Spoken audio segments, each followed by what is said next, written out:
Tapi karena dia dijanjikan kalau kamu satu hari bisa hafal 30 kata, dalam satu bulan terbukti kamu itu hafal 900 kata, maka Bapak akan berikan kamu mobil Alphard yang terbaru. Saya mau nanya, semangat atau enggak semangat? Semangat atau enggak semangat? Semangat. Berarti semangat ini penting atau enggak penting? Penting atau enggak penting? Penting. Nah, pertanyaannya, semangat kita ini tertuju kemana? Satu hari pegang handphone 200 kali, diajak ke mall, semangatnya luar biasa. Diajak hari Ahad untuk Car Free Day, semangatnya luar biasa. Kenapa yang ukhrawi kita kurang bersemangat? Jarak 500 kilo lebih itu jadinya dekat kalau ada semangat. Makanya cari semangat ini penting. Semangat dicari atau datang sendiri? Dicari. Gimana caranya muncul semangat? Nomor satu. Nah, selanjutnya pertanyaan buat hadirin dan saya, buat kita semua pemirsa dimanapun Anda berada, semangat kita tertuju kemana? Cinta kita buat siapa?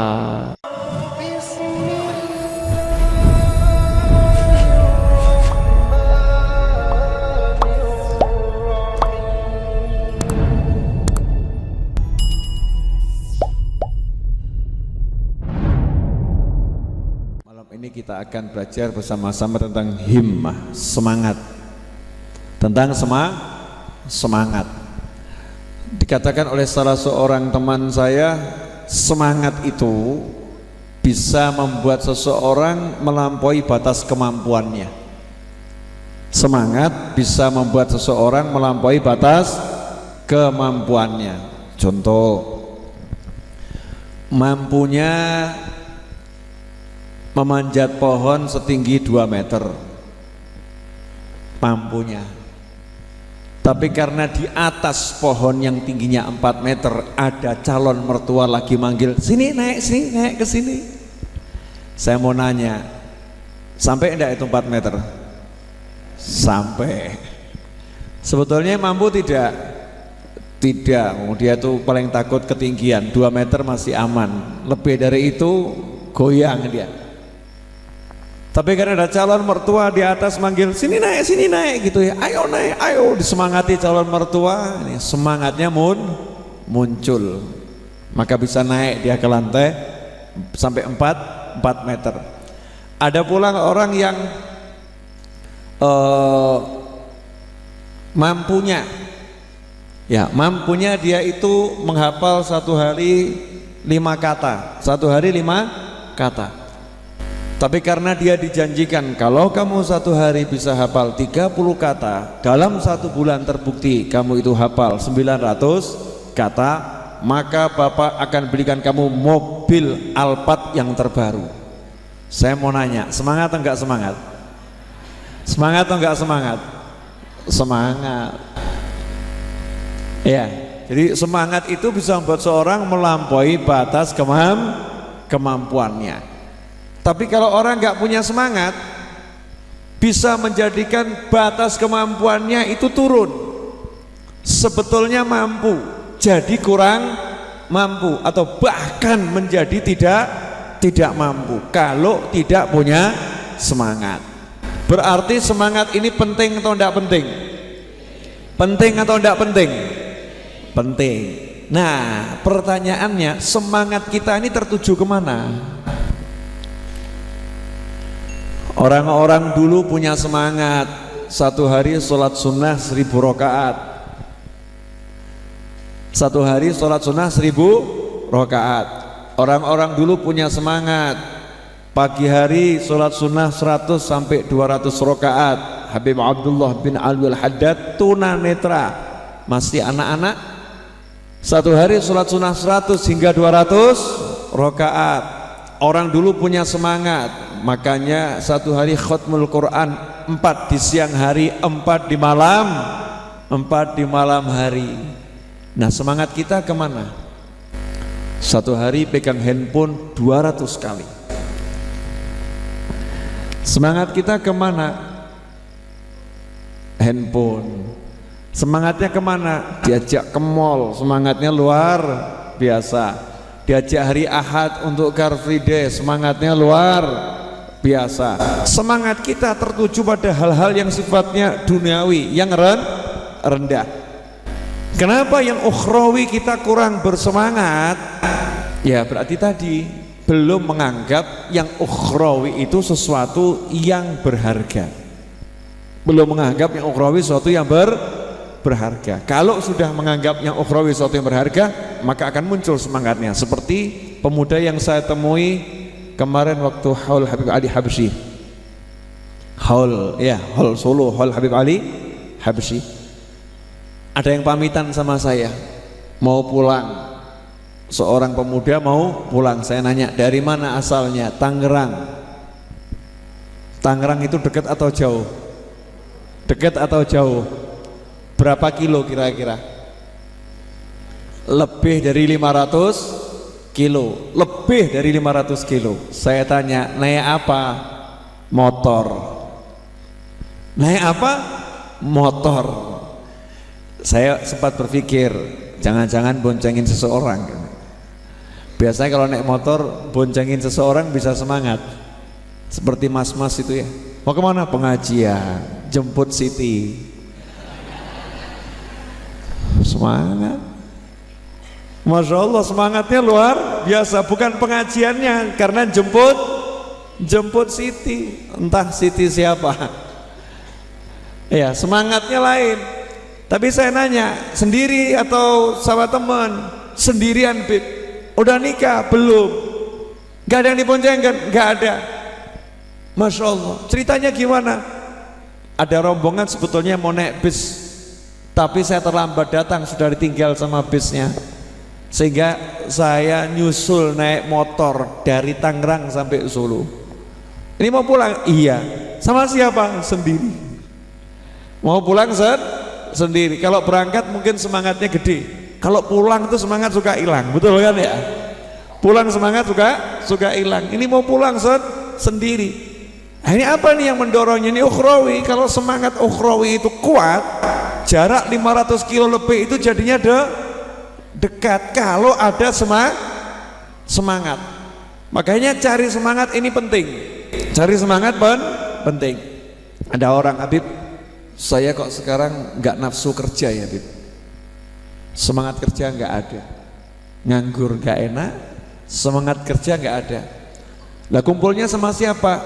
Sama Habib, sama Kiai, sama Ustadz. Ya kamu salah kumpulan, Mas. Lah kenapa? Lah rata-rata Habib sama Kiai sama Ustadz itu kerjanya nggak kelihatan. Mungkin titip modal sama temennya, mungkin buka toko sudah ada yang ngurusi. Lah kamu jelas males. Lawang cuman duduk baca Al-Quran, duduk zikir, ikut pengajian, ya penak, orang mikir apa-apa, Mas. Kamu gak mikir apa? Gak mikir apa-apa. Maka malas untuk cari dunia. Sebetulnya itu bukan ibadah tidak cinta sama dunia, malas cari dunia. Kenapa? Lawang penak, mangan turu, makan tidur, duduk ngaji, cari ilmu lagi. Wah, kalau duduk sama Habib kok terasanya beban-beban hilang ya, Habib. Ya jelas. Oh, duduknya nggak mikir beban kok. Betul kan ya? Coba kalau duduk sama istrinya, beban berdatangan. Betul bapak-bapak? Kok bisa? Jawaban dari atas selalu muncul. Tuntutan banyak. Karena duduk sama istrinya, baru duduk sudah ngomong, anakmu itu loh rewelnya luar biasa. Itu loh tadi si Fulan itu nagih hutang belum kamu bayar. Itu loh listriknya sudah mau habis. Itu PDM-nya sudah berapa bulan belum dibayar. Itu loh tagihan sekolah anakmu nggak enak ditanyakan sama guru. Itu loh jeblok langsung ke tempatnya Habib, tempatnya Kiai. Betul. Kalau duduk sama Habib enak ya. Duduk sama Kiai enak. Pikiran saya tenang. Ini tenang atau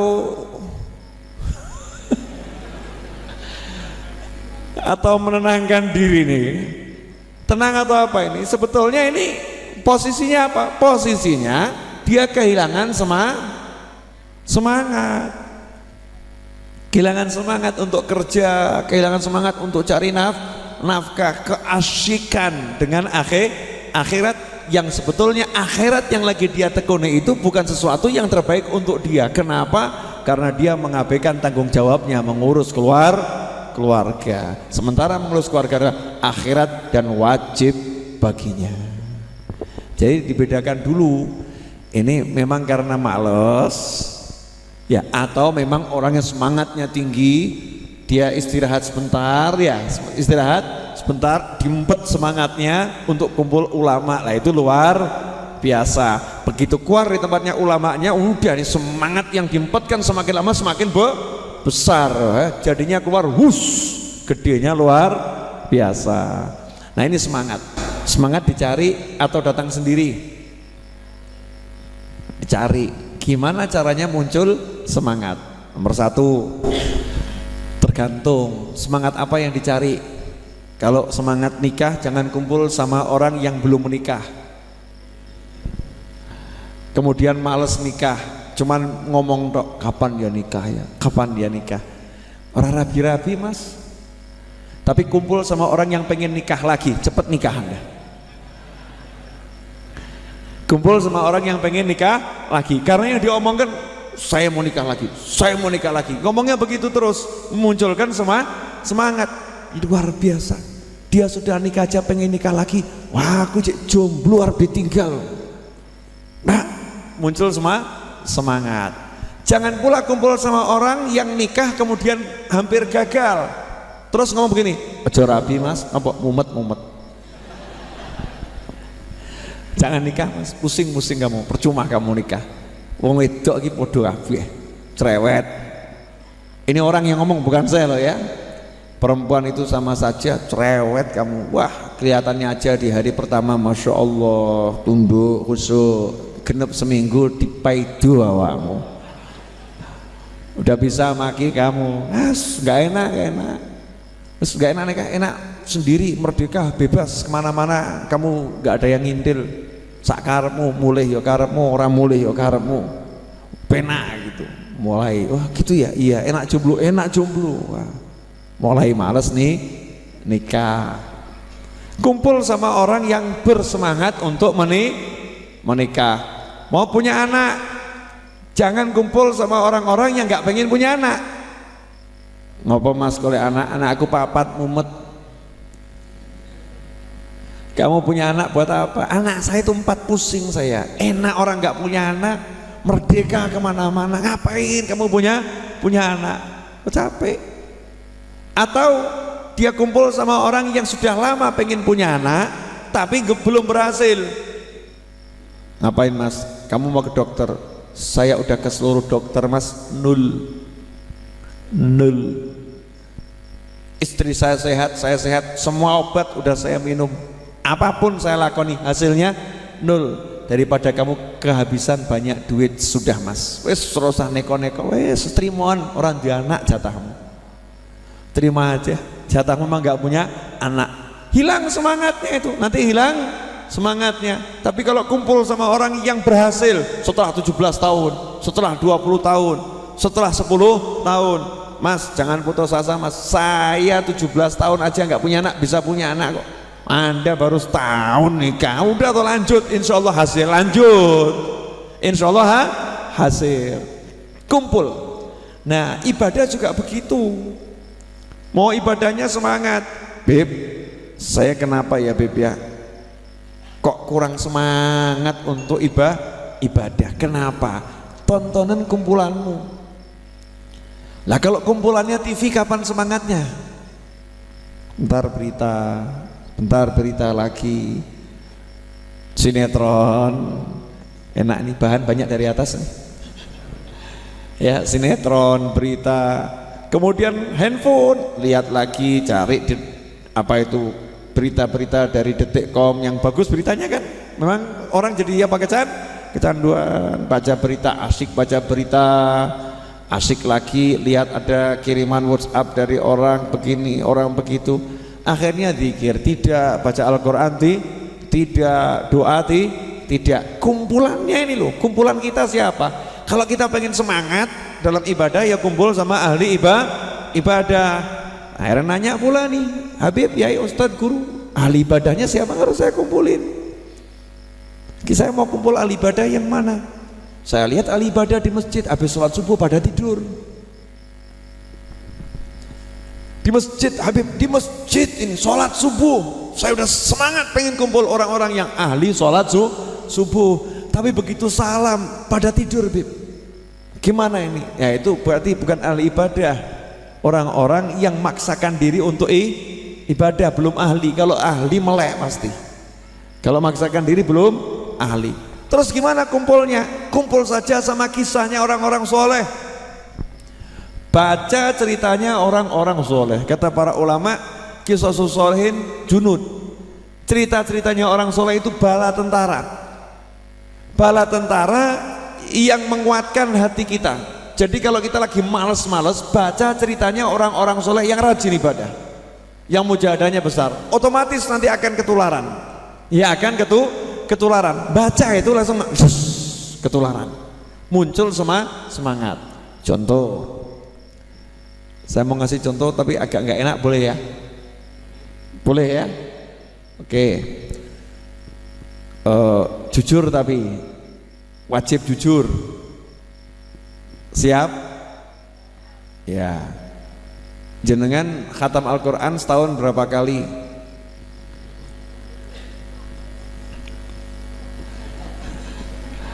Ayo kita ini khatam Al-Quran setahun berapa kali?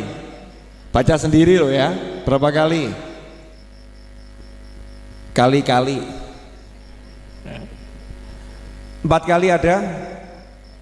5 kali? 6 kali? Sekali? Berarti tergolong rajin atau males? Rajin atau males? Males. Terus gimana caranya meningkatkan ini? Biar yang tadinya males jadi rajin. Ini kan males nih, berarti kurang semangat. Kalau semangat minimal 1 bulan kan bisa khatam. Kalau semangat minimal 1 bulan bisa khatam. Dah caranya gimana meningkatkan semangat? Kumpul sama orang-orang yang khatamnya banyak. Kumpul sama orang-orang yang khatamnya banyak. Dengar ceritanya saja. Sudah khatam berapa kali? Bulan ini iya, baru 5. Lagi 5. Nggak enak tadi? Saya belum belas. Dia sudah 5 kali. Tanya lagi, kamu berapa kali? Saya, iya. Mirip sama dia tambah dikit. Berapa? 5,5 bulan ini. Kamu berapa kali? Oh, saya itu 3 hari sekali khatam. 3 hari sekali khatam? Iya. Ini kira-kira sudah mulai ciut enggak ini? Ciut. Kan merasa dirinya jelek gitu? Merasa dirinya jelek. Akhirnya muncul semangat. Sesok coba tak genjot. Cara bacanya gimana? Download aplikasi. Aplikasi apa? Di Play Store tuh ada aplikasi baru. Apa itu? Kalau buka handphone, buka WhatsApp, buka aplikasi apapun langsung muncul 1 ayat. Langsung muncul satu ayat. Terus, nah kan saya suka buka handphone, jadi buka 1 kali muncul 1 ayat, baca, urut nanti 1 ayat, baca. 1 hari bisa ratusan ayat. Semakin sering handphonenya dibuka, semakin banyak ayat yang dibaca. Keren tuh yang buat aplikasi. Semoga Allah membalasnya dengan balasan pahala yang besar. Iya, tapi itu kalau yang buka handphone orang yang pengen baca Al-Quran. Nah yang buka handphone pertama seneng, wah aplikasi Al-Quran, buka ayat, aduh lewat, ayat lewat, ayat lewat, tambah kurang ajar kamu. Dikasih ayat baca aja gak mau, ayat lewat, ya kan? Pengalaman nih yang punya aplikasi azan, itu kalau azannya muncul disingkirkan atau didengarkan? Allahu Akbar, lagi ngobrol, saya mau nanya, azannya didengarkan atau kita singkirkan? Jujur, singkirkan atau dengarkan? Langsung, iya, gimana? Pengen cepet-cepet singkirkan azannya. Saya masih ingat guru saya SD, masih hidup insya Allah, namanya Pak Karno. Iya, itu setiap dengar adzan, kalau dengar adzan zuhur itu pelajaran masih berjalan, langsung berhenti ngajar, duduk dengarkan adzan. Selesai semua diajak baca doa setelah adzan. Sekarang udah langka loh orang model begitu. Dengar adzan itu seperti pengganggu. Allah Akbar. Kerampungnya kapan ya? Dengar adzan tuh telinga kita seperti terganggu oleh sesuatu. Na'udzubillah min dzalik. Berarti kan penyakit kita nih parah atau enggak parah ini? Parah atau enggak parah? Allah Akbar, Allah Akbar, Allah Akbar, Allah Akbar. Adzan kok dora rampung ya? Mbok adzane siji wae.